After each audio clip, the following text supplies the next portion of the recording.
Whether you're a self-taught musician, have a teacher, or you're already a professional, this show is meant to help you with knowledge, mindset, craft, and strategies to improve your overall musicianship so that you can become the best musician you can be, regardless of your goals. Welcome to Musicianship Mastery.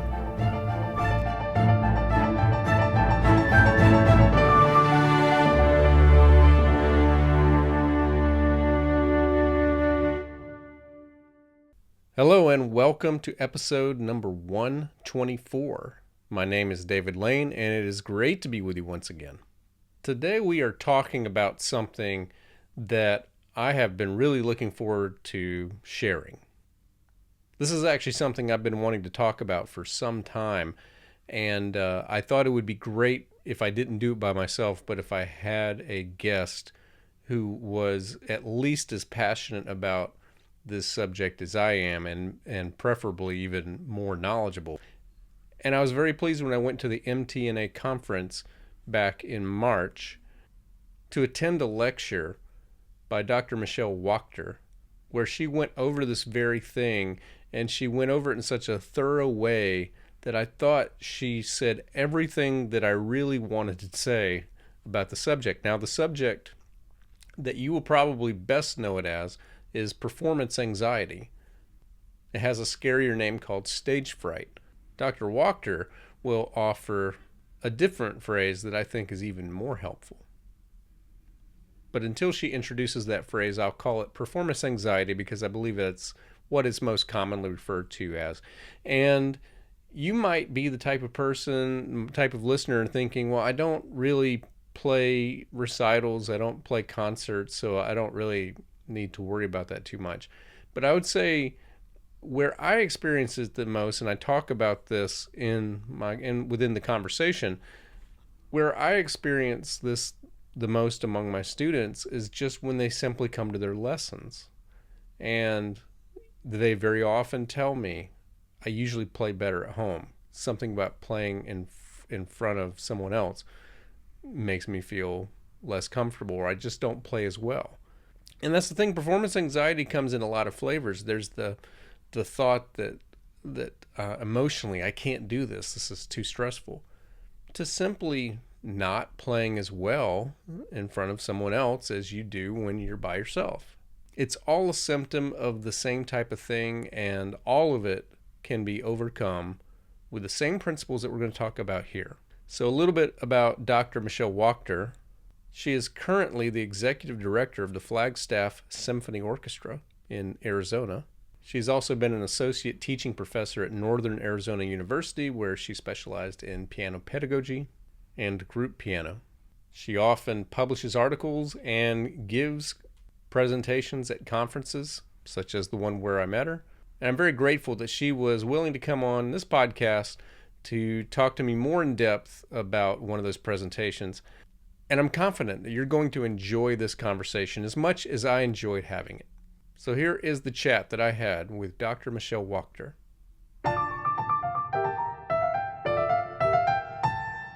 Michelle, it is great to finally chat with you. We met briefly a couple months ago, hearing you talk at the MTNA conference about what we're going to be talking about today.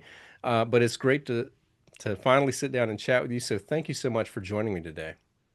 Thank you so much for having me. It's a pleasure to be here, and I'm very excited to talk with you about this topic. Excellent. How is the weather in Arizona? That is something I imagine in June. I picture, of course, Flagstaff's maybe a little higher elevation, so it's maybe not quite like Phoenix, right? Correct. So Flagstaff is at elevation. It's 7,000 feet, and the mountain here is even higher. So it's been raining all day today, actually. June brings the monsoons. But I was just in Phoenix, and it was 100 degrees, and then it rained, and it was 70 degrees. So it was a huge drop in weather. Let's go ahead and get into what we're talking about today. So we're discussing performance anxiety, and I guess it goes by a lot of names. You could call it stage fright. But I think stage fright is a term that probably sounds more severe than what the average person goes through. And I think there's probably a lot of different flavors of performance anxiety. One that I know that I mentioned to you briefly after your talk that I find very applicable is that I teach a lot of adult students, and almost all of them have said to me at some point or another, I always do better at home. It's like something about being in front of someone like myself who knows if they're going to mess up, that knows what the music's supposed to sound like, that makes them more nervous. And I've also seen students in performances, just some do very well and some uh, they do about as poorly as they've done in a while. And so I think this is a very common topic for from the professional musician, even when I was playing the other day, my own composition, I found myself just mental lapses that I hadn't really prepared for. And I think it was maybe a little overconfident. Maybe I kind of thought I was beyond, this issue, but apparently not. Apparently it's something that you still have to prepare for and guard against. So, performance anxiety, what other situations do you tend to find them in? Oh, that performance anxiety can show up anywhere. But before we even talk about those, I actually like to call it performance energy because Yes. it takes all of that negativity out of it. I think most people who feel that energy characterize it as negative because it doesn't make us feel very good. But if we can reframe it as an energy that's there, that takes out some of that pressure that we put on ourselves, and we can again reframe it so that it's just an energy that we can harness to our advantage. As far as where it shows up, it can show up in public speaking, it can show up in a job interview, any time where maybe we don't feel as confident, even if we've prepared or people are watching us. You just mentioned adult students who maybe this is a secondary instrument or something they haven't picked up in years and years. It's just that feeling of someone watching you. I think we all have that very human feeling of what are they going to think of me if I do something different? Yes, and that's really a key point right there. It's that kind of feeling like you're judged before you even get into it. And I also think about just kind of thinking outside yourself. I assume you probably heard of, if not read, The Inner Game of Music. Have you come across that book before? Yeah. Ah, Um, the whole idea of kind of just self one and self two, but it's also made me think about other things. Like I remember one time I was playing a piano recital and I felt like I nailed the first piece, and then um, when I was playing the second piece, I know I was aware of two thoughts going on as I was playing. One was how well I just did on the previous piece while I'm playing the second piece. So I'm not actually focused on the second piece. And then I think I was in my 20s, and I thought to myself, I wonder what I look like at the piano from the point of view of that person in the second row. And before I knew it, I was making all kinds of mistakes. And it's just the mental energy. So I'm probably getting ahead of myself because I know that you like to divide up kind of your strategies into two branches. And I'm talking about kind of a performance strategy. But why don't we first talk about pre-performance strategies? So, what are some things that we should do before the performance ever even gets here? that is a great question. And I think before we go any further with our performance strategies, I'll just make a disclaimer that none of these tools work if we haven't spent the time in the practice room actually practicing. So I think if we practice well and use all of those practice tools that are at our disposal, this is the next step to prepare our mind and our body to be dealing with that performance energy when it comes up. So making sure we're actually preparing. Yes. Um, so that kind of goes into a pre-performance strategy, making sure one is preparing adequately in Yes. their practice. I have multiple pre-performance strategies that I have used. And this topic is so important to me because I have dealt with some pretty debilitating performance anxiety in my past. And I have tried all of these successfully. Some I still use, some I don't, but they have made it possible for me personally to feel confident when I perform now. And sometimes not feeling any negative energy when I perform, just happy presence in the moment. So one of the ones that was really, really effective for me was visualization, Mhm. where I would, in a very quiet space, visualize my performance space and visualize my performance. So I like to think about what hall I'm going to be in or where I'm going to be playing the next concert and visualize it to the very detail. Now, if I know what it's going to look like, that's really easy. If I don't know what that space is going to look like, I will make it up in my mind. I will place myself in a calm state where I'm seeing the lights, I'm seeing the audience, I'm seeing myself walk on stage. And through that visualization, I'm walking myself through the best possible performance I can possibly give. And that helps give the mind a space where it's comfortable and present and also just feels confident in the moment. And then once we're in the performance situation, we visualize that. We know how we want to feel, and that can prepare our mind for how we actually could feel during that performance. Excellent. What do you have any strategies for if you can't like pull up Google images of where you're going to play and like you don't know what the venue looks like? Do you kind of have a all-purpose or how do you handle situations like that? That's a great question. And actually, I've never pulled up Google Images, but that's a great way to check if you can see the space.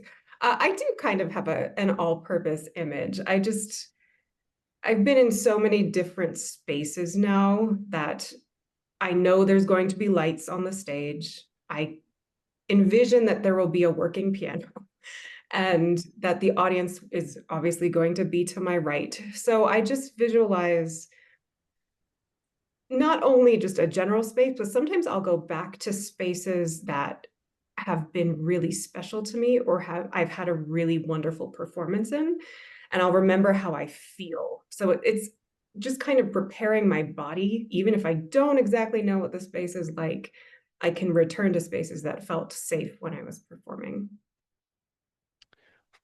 Wonderful. I know there's a lot of different thoughts in terms of like visualization from being positive uh, versus negative, and whether or not you should strive towards one or the other. But I wonder if there's any benefit. You know, you just mentioned I trust that my piano is going to be in tune. And I imagine how I might react if I visualize that and in fact it's not in tune. So I wonder if there's any if it might be a decent strategy to say, okay, I'm going to play, and instead of a packed audience, there's only four people there. Or if a full house makes you anxious, you might say, there's going to be standing room only. You kind of, you kind of prepare yourself for, I guess, whatever you might think the worst is. And the piano's going to be out of tune. The bench is going to creak, the pedal's going to be noisy. Um, I don't know. I don't know if maybe that's not the right approach or if you're giving yourself anxiety too soon. But to me, I almost think if I plan for that kind of performance, it can only get better once I get there.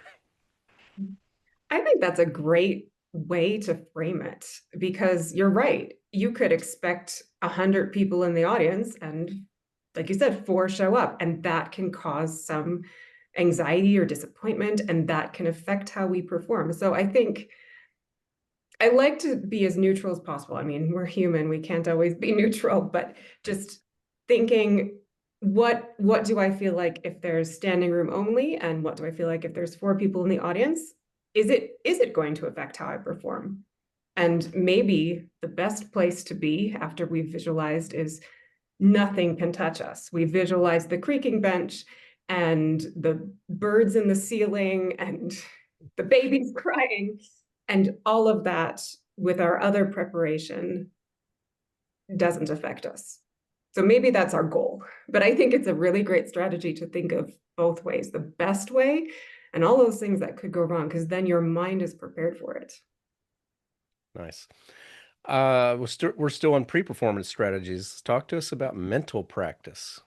Absolutely. This is another one of my favorite ones. It takes a lot of mental energy, but mental practice is something most musicians probably incorporate in some capacity. But it's similar to visualization, but it's walking through every note of the music. So again, done in ideally a very quiet place. And I like to do this with my students. And when I give talks on performance anxiety, I'll ask the audience to just close their eyes and visualize a passage that they're about to perform or that they've been practicing and see if they can see every note. And if they can, their confidence should shoot way up because that means that it's really clear in their mind. And if one can be moving the hands or breathing with that, anything that helps bring in all of the senses to that as well, that will only enhance the mental practice. But if you can see every note, then your confidence should be sky high because then you always know where you are in the music and can jump if something happens. And I know we practice that in our music. We practice having points where we can jump to. But if our mental game is strong, then we really know where we're at in the music. Yeah, I do try to encourage my students, let's start at different places, so we don't always have to go back to the beginning. But also, like, we don't always have to go to measure 9 or whatever the beginning of the section is. It's like sometimes let's just start on measure 12 beat 2 on the maybe the and of 3 or something like that. Mhm. um, okay, I think we're now at the section that I'm most interested in just going over again and hearing you talk about. So pre-performance strategies, affirmations. Talk to us about that. So affirmations are simple, positive statements that just affirm our desires, whether that be that we want to do well in the performance or we want to be healthier or anything like that. It's just a simple positive statement that we repeat. And this is a newer tactic that I've incorporated into my performance routine, but they help us speak positively to ourselves. I know so often I have talked negatively to myself. I'm gonna mess up here. I don't know this passage. It's coming up. I'm gonna mess it up. And I've seen students do the same thing, just talk negatively. And even really fabulous pianists, they'll come out from a performance and say, that was horrible. Now that's after performance, but just if we can reframe how we speak to ourselves about our confidence, about our abilities, then we're just rewiring our brain. So they can be as simple as I am confident in my abilities at the instrument. So if we have a student that thinks, I just can't do this, I keep practicing and it was better in the practice room. If we can help our students and help ourselves speak more positively, then we can rewire those neurons that are saying, oh, it's a scary thing. Actually, no, we can make sure it's a safe place. And they can be very personal or they can be shared, whatever affirmations you want. Wonderful. Yeah, I have a lot of thoughts about this because I one of the best books I read last year. It's actually, I think it was originally written in around 1987 or somewhere around there, but it's been reprinted several times. It's called What to Say When You Talk to Yourself. And I'm going to butcher the author's the author's name, so I won't try to say it. But that was a book that as soon as I finished reading it, I started it over and read it again because it was very helpful, and it was talking about what you said there. It's like we our subconscious picks up on things that we didn't mean for it to. So like a classic example in sports is someone in baseball, for example, and they're an outfielder and The ball's hit in the air and they think to themselves, don't drop the ball. Well, the subconscious picks up on drop the ball. Doesn't hear words like don't or do. It gets that action and you're more likely to drop the ball than if you just said, I am going to catch this. And you could even say things like, I always catch the ball. And it doesn't even matter if it's factually true. You say things like, um, I am the type of person who plays calmly in front of an audience. I trust my training, I trust my practice, I'm going to do well. And if you rehearse that, if you say that often enough, it becomes like something that's just going in your head and affects your body. And I found that is the case. If I can stop criticizing myself for things, and it's not just related to performance, the same thing. If I can stop criticizing myself, I'll get to the point to where I am listening to the positive messages I say, because we listen to ourselves more than I think we listen to anybody else. Mhm.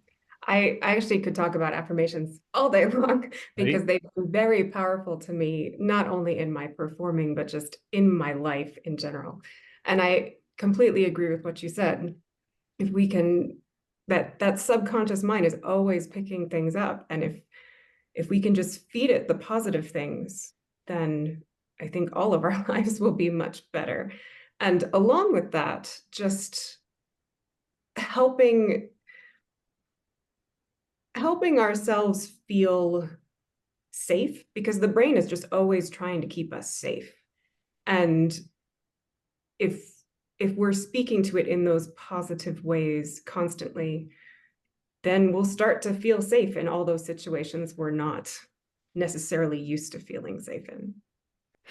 I think you have to be even more vigilant with taking the time to do these positive affirmations, especially if you're in situations where your external feedback is negative. Like, we'd like to think that every teacher out there is positive, but, some teachers may just be saying, you're obviously not going to be able to do this. You're not prepared.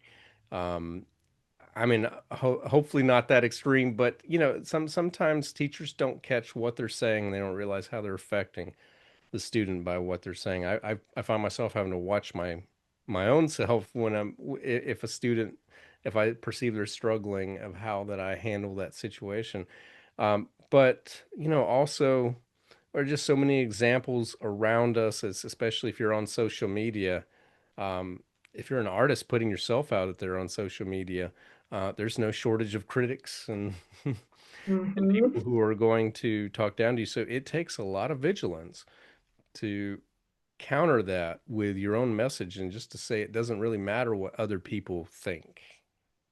So yeah, it's very, very important step, very close to my heart. So definitely wanted to talk about that. And then let's talk about the fourth category that I noted from your talk about pre-performance strategies, and that is to include in your practice the act of performing. So practice as if you were performing, I believe is how I have that noted. That is exactly right.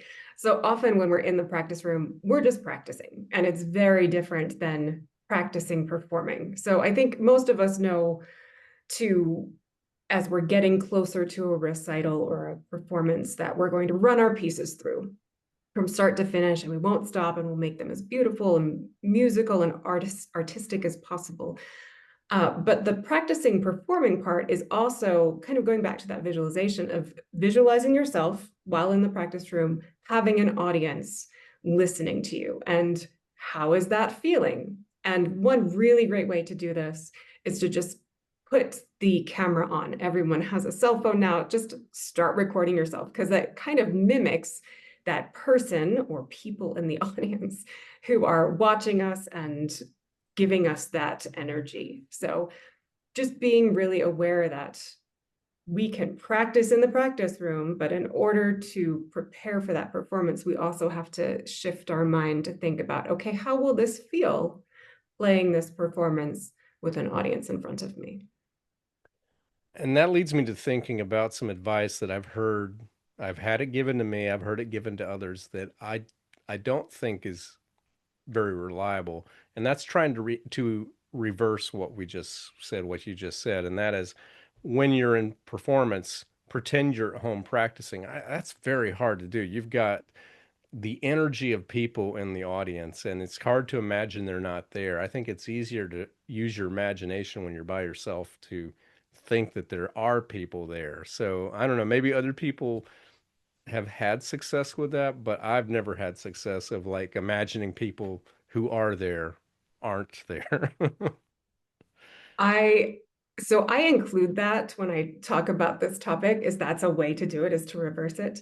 And I've Right. had so many people tell me that does not work at all. So you're not alone. I find that it works best when my mind starts wandering. And if I want to come back to the present moment, that is one of the techniques that I can use, is just to feel like, okay, I'm back in a different space. It is, it's definitely not something that I can sustain for an entire performance, because you're right, there's an energy there that the audience brings that you truly can't erase as much as you try. And I think I probably jumped ahead again, but let's go ahead and talk about it. Second, so we talked about pre-performance strategies. Let's talk about the day of performance strategies. And so, the first thing that I noted was having a pre-performance routine. And I am a sports fan. I mean, of some sports, I like kind of baseball, football, and a handful of other things. But I'm at least interested in sports, and I know that you've talked about like baseball players are kind of a good example of just pre-performance routines. Talk more about that. So you mentioned the inner game of tennis, and that same author, I think Tim Galloway, I believe Yeah, is his name, yeah, also wrote The Inner Game of Music. But many of these things that we're talking about come from sports psychology. yeah, So pre-performance routines are seen all throughout sports. I am not the biggest sports person. I love watching it live, right. but when you watch it live, you'll see, for example, baseball players tap the bat 3 times or do something with their hat. And it's just a routine that they do that centers them. So a pre-performance routine can be anything you do the day of that centers you, makes sure that you have a routine that makes you feel, again, safe and comfortable. I know most of us probably feel the most performance anxiety the day of and probably the hour before the concert. And I have a very thought out, honed in performance routine now, pre-performance routine. And it just makes me feel like I know what I'm doing and I know that I'm comfortable, and everything else will fall into place after that.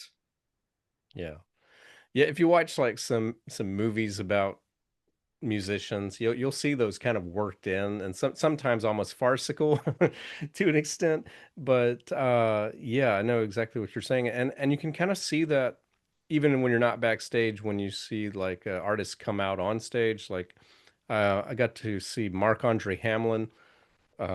I guess it's been about 10 years now, but it was fascinating watching him come to the bench, adjust the bench, and then what seemed like almost uncomfortable as an audience member, he took a long time before he played the first note. He kind of sat there looking down. He looks up. You can kind of see like he's just kind of gathering himself. And then once he's ready, hands on the keys and he's off. Mhm. But it's that's probably more extreme. The other extreme example I was told about one time was this one person who would just come out, sit down on the bench, and he's playing the first note as he's sitting down. So I think most pianists are somewhere in between. And and I know we both have a piano background, so we're using that example. But other instruments, I mean, especially imagine like if you're a reed player, probably, I mean, you have to have a day of performance routine of like making sure your reed is wet, making sure it's maintained, and just things that kind of calm you. But it sounds like what you're saying is don't just do that when you need it. Do it. all the time. You just kind of to get yourself used to like this is I do this, then I do that, then I do that, and it just helps Yeah. kind of center you into the state of performance. Yeah. And I like what you just mentioned about doing it all the time and doing it before every performance, the same thing before each one, because that's how it builds the routine and builds that feeling of comfort and calm.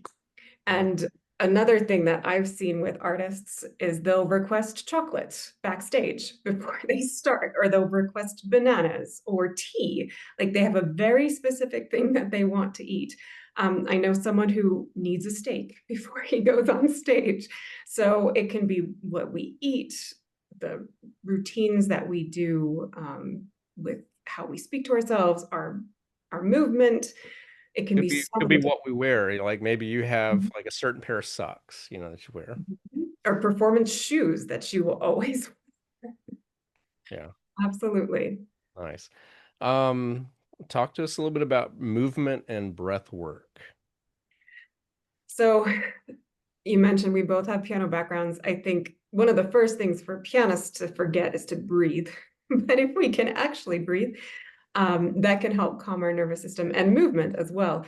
So I had teachers all the time telling me to stimulate or simulate, excuse me, performance anxiety, to run up the stairs multiple times and then go sit at the piano and start playing, because that would simulate that feeling of the heart racing. But conversely, if we're feeling that and we start moving and shaking it out, it can kind of bypass the brain and just get some of that energy out so that we can feel calmer.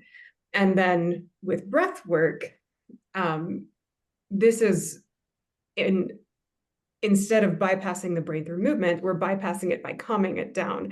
So doing long breaths in and out, diaphragmatic breathing, things that allow us to just calm the nervous system down physically, rather than using our brain to try to do it. We're using our somatic tactics instead, or in addition to.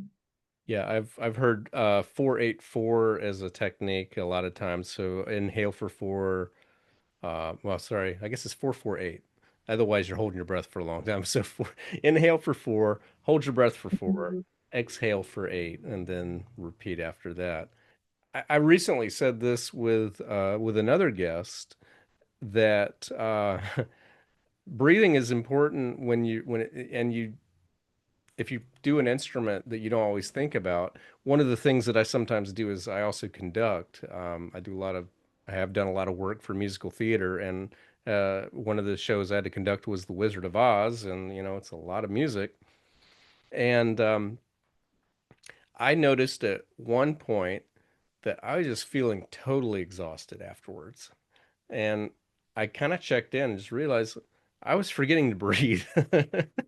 It was just, and that just exhausts the body when you don't breathe, in addition to making you nervous. And so the last two times that I've conducted, I have just made a point of just remind myself, breathe slow, take deep, inhale deeply, exhale slowly, and found that I'm just able to relax. My arms are free and my shoulders relax. And, it's a 2.5 hour show and it feels fine. It's amazing what breathing can do for, for someone.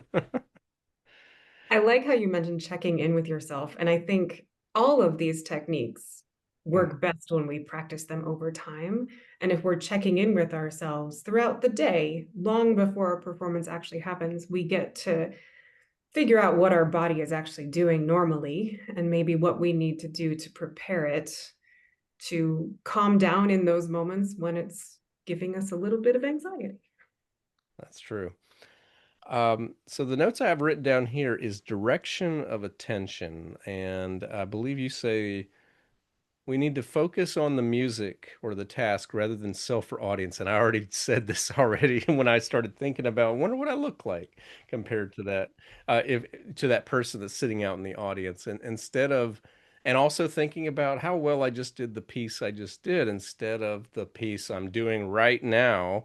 and focusing on the music and just listening to it. So yeah, what are your thoughts on directing the attention?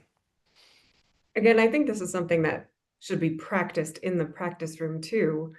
Um, but the music is always much more convincing when we're focused on the music rather than how people view us or what the audience is doing. But it's so much easier said than done to say, just focus on the music, just keep doing that, because that we all have times when our mind wanders. So one thing that I personally like to do, and I suggest my students do, is to make a few overarching goals for the performance Hmm. where you know your attention is always going to be. And this can be, again, very simple, and it has to be achievable. So for example, perhaps the overarching goal is I will play every phrase with musicality, and I will not rush. So that's actually two goals. And they seem so mundane because obviously that's our goal. We want to play with the most musicality and we won't rush. But if we're focusing our attention so specifically, chances are, if we practiced well, those things are going to just fall into place. And then when we finish the performance, we can check in and say, did I play every phrase with musicality? And then we can decide if that actually happened. And did we not rush? And then, of course, we can check in and see. But that focuses the energy and the attention on the music versus, oh goodness, this next phrase is coming up. What is the audience going to think? What is my grandfather going to say when I finish? Something like that. Yeah. I also have found that it's helpful when I'm playing if I put extra energy into listening to myself play, to actually listen as if I was in the audience listening to someone else play. For one thing, I find is it takes a little bit of, it's like it shifts the percentage of my brain that's trying not to mess up. And when I'm paying more attention just in listening, I actually kind of enjoy it. And I can stay attuned to the moment. And I think that's where like the most expressive details come from because I'm listening and there's a little bit of a give and take as like I'm contributing to the music, but I'm also listening to what I'm doing. And if you kind of crowd out that, you can't really have wavelengths to pay attention to, what the audience thinks or anything like that. But again, I want to try to apply this to, students playing for their teacher in lesson. Um,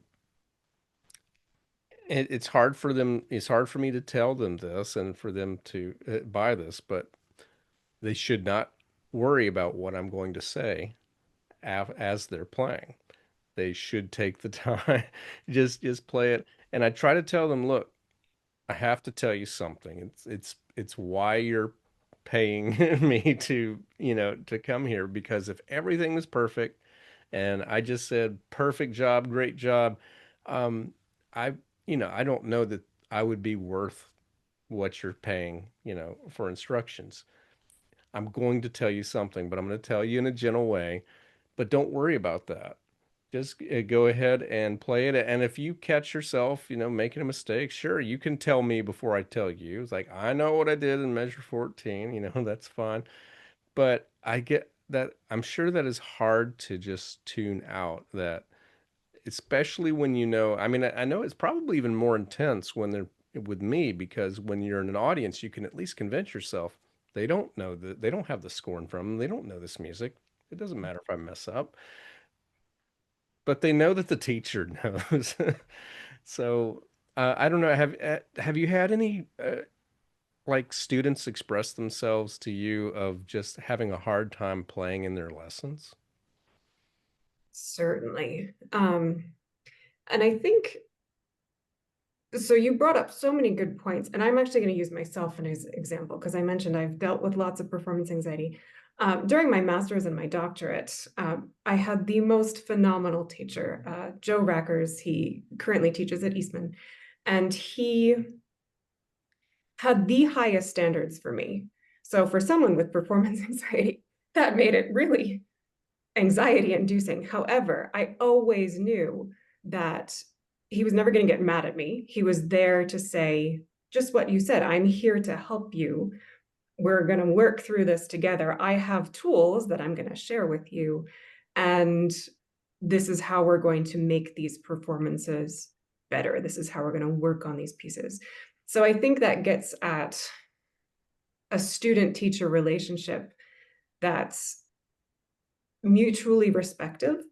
Um, both parties respect each other and understand that they have the best interests of each other and the music at heart. So I think that's even more important than telling the student, forget about me, just knowing that, building that trust over time. And I think over time is the key there. Hopefully the student comes in and knows what kind of teacher you are just from meeting you, but building that trust and that safe place. I've said safe a lot, but I think in order for us to feel comfortable on stage or in a lesson, we have to build trust and comfort in all of our relationships with ourselves and with those that we're working with. I just had a memory pop in my head. I guess back in like the early 2010s, I would post just some silly things on Facebook, and I think I posted, said I had 3 students this week tell me that uh, I make them nervous in their lessons. I guess I should stop wearing a hockey mask and holding a machete. That might be a good solution. Um, let's see, we're still talking about the day of performance strategy. And this may be kind of what we hinted at earlier, but I'm curious your take on this. You talk about imagining the practice space, returning to a space of calm. We did mention this earlier with that reversal of if you're in the performance and just trying to block out the audience. This was, again, a tactic that I have tried, and it works only for small bits of time, just because it's a way to return to the present moment. It's generally when someone has coughed in the audience, or the cell phone has gone off, or something has happened to distract one from the performance. This is one way that we can come back to the present moment, along with all of the other ways that we have of knowing where to jump to, working with all of the different modes of memory that we have at our disposal. But that's just one other way to return to that space where we're comfortable and calm. I could see where that might be a situation. I don't think I could just like imagine the audience isn't there, but yeah, those things the baby crying, the phone going off, the coughing, the candy wrappers, like, these are all things that if you haven't like expected them in advance, which might be a pre-performance thing to do, go ahead and expect all those noises to come up. But if it so it doesn't take you out of what you're doing, kind of returning to that place where you were working on this by yourself. It might even it might not be able to some it might not be something you can hold on to for very long, but you go ahead and get back to that place. So I think I could see where that might be helpful. Um, Talk about the last thing that you've mentioned before on performance strategies, and that is playfulness. I've got the words curiosity, fun, and imagination. Um, I'll tell a very brief 2-sentence story. Um, One of the techniques that was always given to me was just imagine, if you're getting nervous, imagine the audience naked, and then you will forget all of your anxiety. That's one of the tactics that never worked for me. I never saw it. But I think it gets to this point of, we're playing music. We get the opportunity to bring this gorgeous music and art to our communities. And if we approach it with playfulness and curiosity, and if we practiced in the practice room 5 ways to play a phrase, then we can come into the performance and say, oh, I'm going to play it this way, and be curious about the music, curious about where we go, where the flow takes us in that performance state. And again, it's just a mental shift. But if we're thinking that way, I think we will enjoy our performances much more. Very good. So I thought of something to add to this category that it's not really new. I think it's kind of vaguely related to the fifth thing that you just talked about. And it's this thing that science has told us about, and I forgot the term for it, but it's like if you smile and you allow your eyebrows to raise, even if you were not already in a good mood, it will improve your mood. And it's like, and if you frown, if you make a scowl, even if you weren't in a bad mood, it will put you more in a bad mood.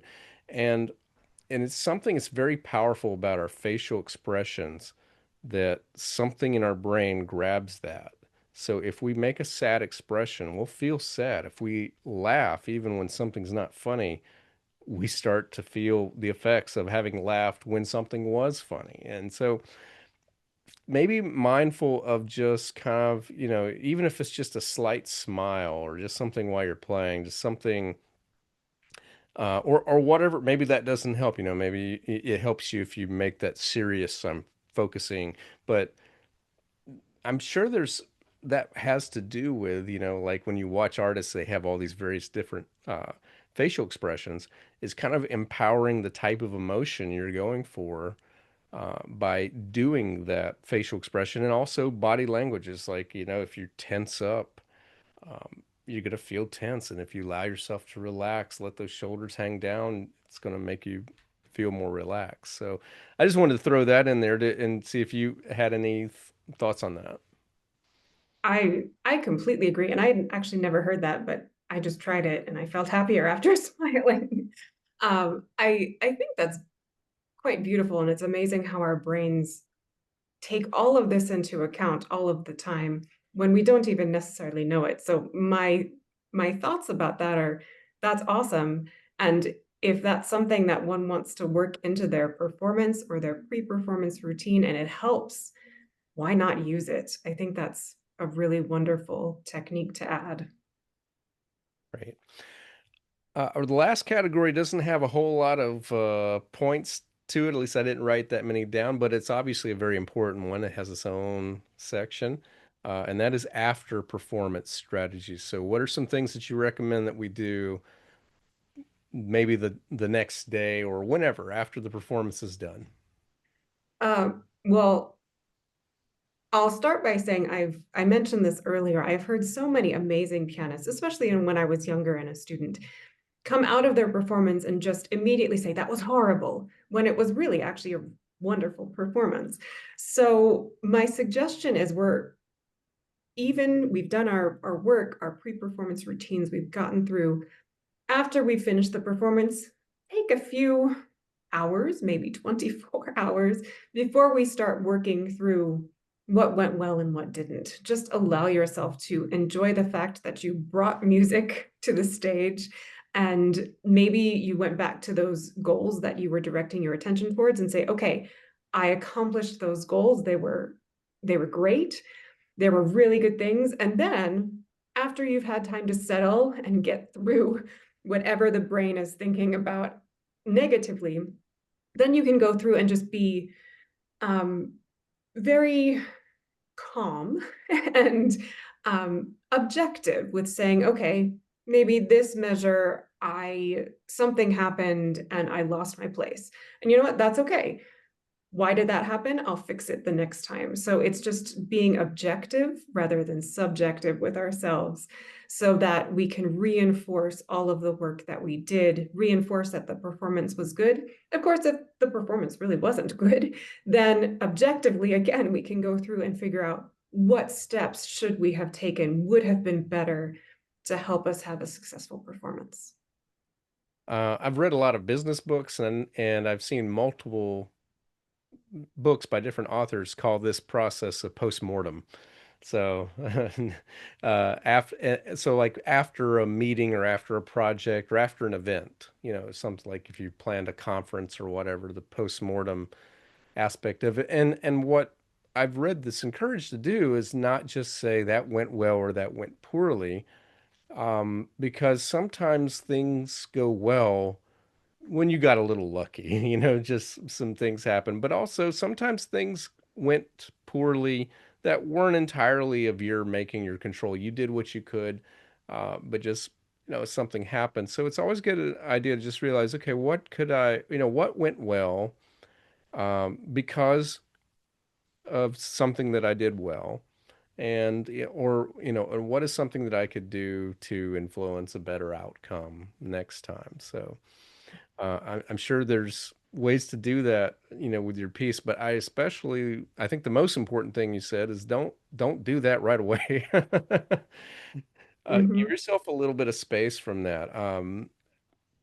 Generally, good advice with anything that's a negative emotion, is that like, and unless I guess if you feel like, "Ooh, I nailed that," I think you'd probably go ahead and just ride that emotion. Just let yourself celebrate what you feel is a good performance. Still want to come back and be objective about it later on, but if it's a negative emotion, I think maybe having a default phrase was, "I'm thankful that I had a chance to perform." Just something simple that you can return to might be a good strategy.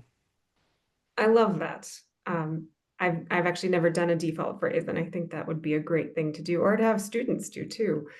And then we can do all of the detailed, objective, and meaningful feedback to ourselves Yeah. after time has passed. Is there anything else that you wanted to share on this topic? Anything that you don't often talk about in these lectures? Ooh, um, maybe just that so much of what we've talked about really boils down to mindset and Yeah. how we speak to ourselves, how we view ourselves, how we view the audience. And if we can just become aware in our daily lives of what our mindset is and start to cultivate presence and a positive mindset, or something that works for us to achieve the goals that we want, I think all of the rest of this starts to become second nature. So it's not just for performing, it could be for other parts of our lives too, whatever it is that we're working on. Right.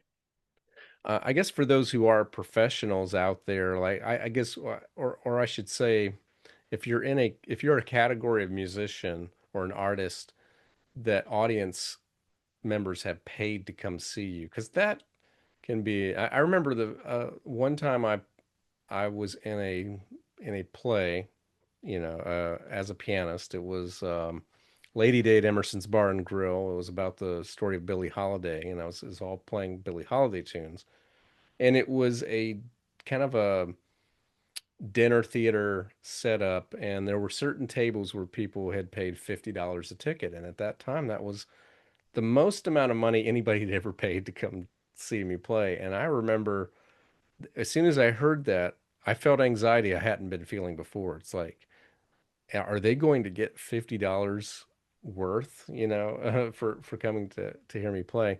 But I've heard someone say, and I tend to credit Billy Joel because he's good with some gems like this every now and then.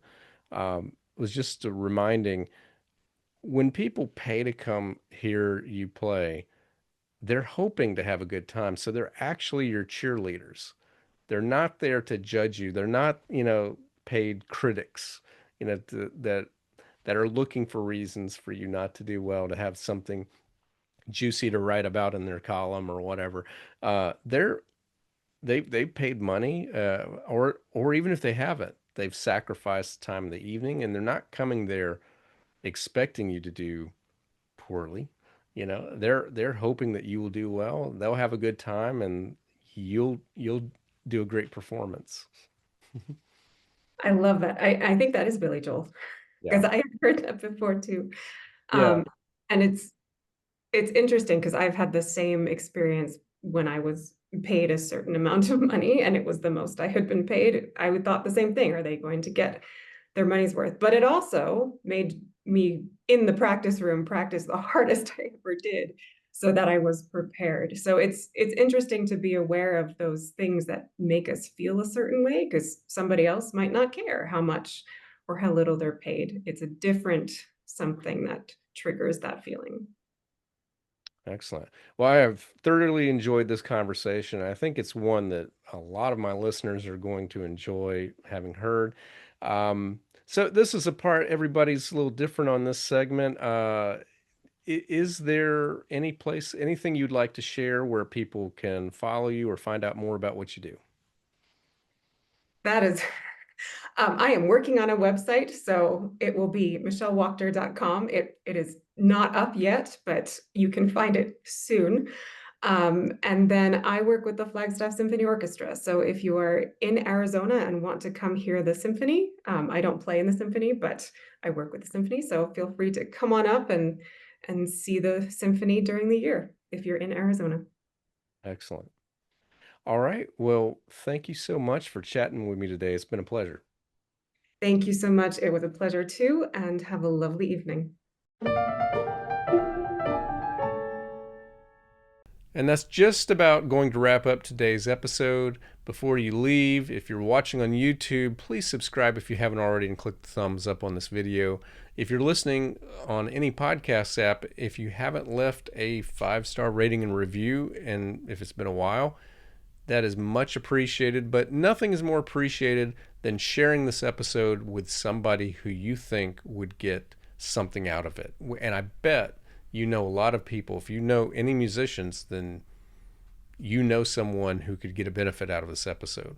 Just some reminders, you can find me on Instagram at David Lane Music or on Facebook at David M. Lane Music.